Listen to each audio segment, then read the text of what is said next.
few tools here that really come in handy for moving. This is, you come a little closer.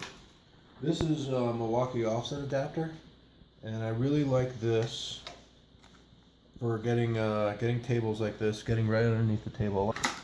So that's our little offset adapter. And as you can see, this little guy, you can come a lot closer. This little guy just spins. So that's one of my favorite tools there. This one is even thinner. It's basically the same thing. It allows you to get in really tight spaces. The cool thing about this one is it straightens out and it stays straightened out and it locks in place. Let me show you what I mean by that.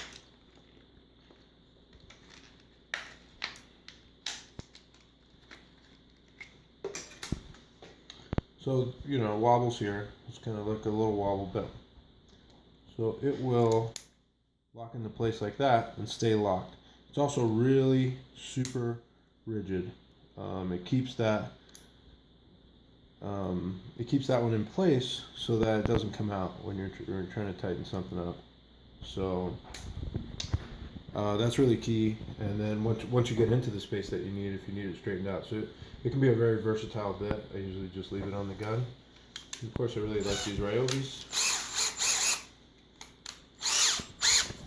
Now this set, it was on sale for $19.99, and I saw it now for $15.99. So I bought more of them. But it's got pretty much anything you need to take apart furniture. These are a little wobbly, as you can see.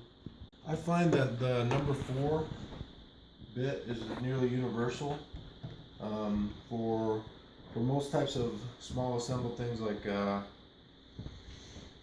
even larger stuff like bunk beds. They're almost always going to be a number 4, and then a lot of furniture is going to be a number 5. So like dressers, the mirrors on the back of dressers, it's going to be a number 5, and it's going to be these hex bits. The only other thing that it commonly is just a regular, number 2 Phillips bit that everyone has lying around. So I just buy these number 5s and number 4s in bulk because generally that's what you need. So you see this leg's a little wobbly here. So now a lot of times, especially with the larger version of this drill, it won't fit in there. If this chair was any smaller, it wouldn't fit. So it's nice to have the flexibility to turn it. In this case, I don't need it, so I can straighten it out. But if I had any trouble getting in there, I could have, up to 15 degrees of tilt. So that's really nice. The other nice thing is that I can set this drill to not get super tight. If this drill exerts a lot of torque, my bit is going to cam out and it might strip. See how it kind of stops it before it gets too crazy? Not only will it strip the bit, but like you saw there, it can get kind of like stuck in there, and not good for the furniture. I'm gonna tighten this one up too. Looks like it needs a little tightening.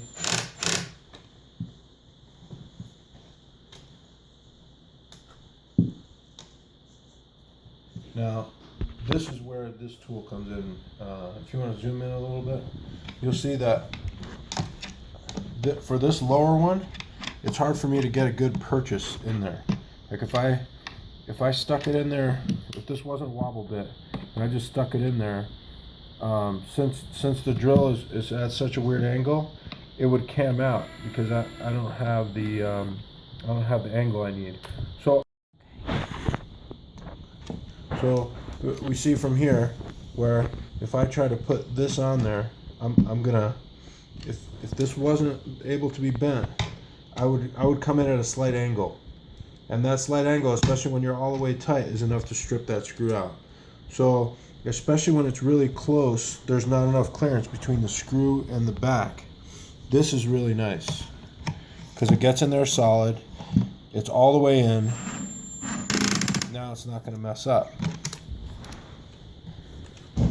I'll show you the same thing here.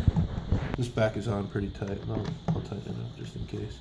You see how this is allowing me the clearance I need here, and if this was the case, it would just kind of be, it wouldn't be coming in straight to the bit.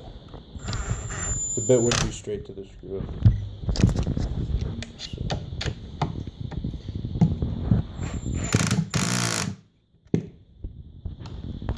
So I just make sure to tighten everything up.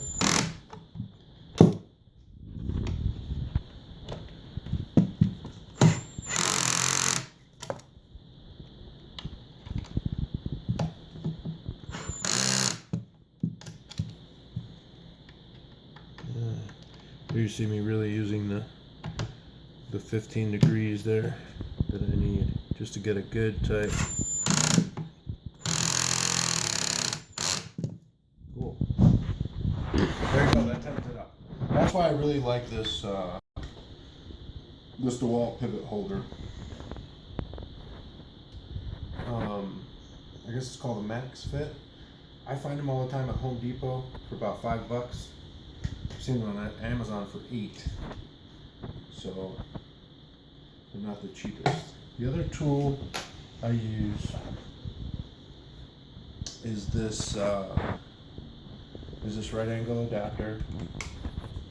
It's not a true right angle, as you can see. It's like, you know, it's like 35 degrees. It's not a true 90 degree angle. It's kind of tilted off.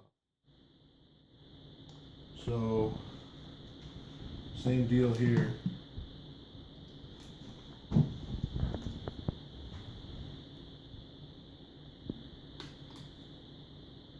I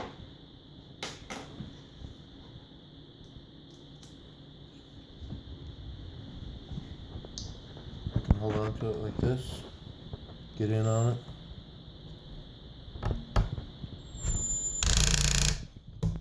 Turn it. This is especially good for those really low ones down here. Same thing here. I wouldn't normally have the clearance for the bottom one, but this allows me to torque it, and I can hold it with my hand like this. So those are the two tools I really like. This has a pretty solid grip, not nearly as solid as this one. You really need a set of pliers to take take the bits out of these. I usually roll with a set of pliers when I'm assembling or disassembling furniture anyway. That's it.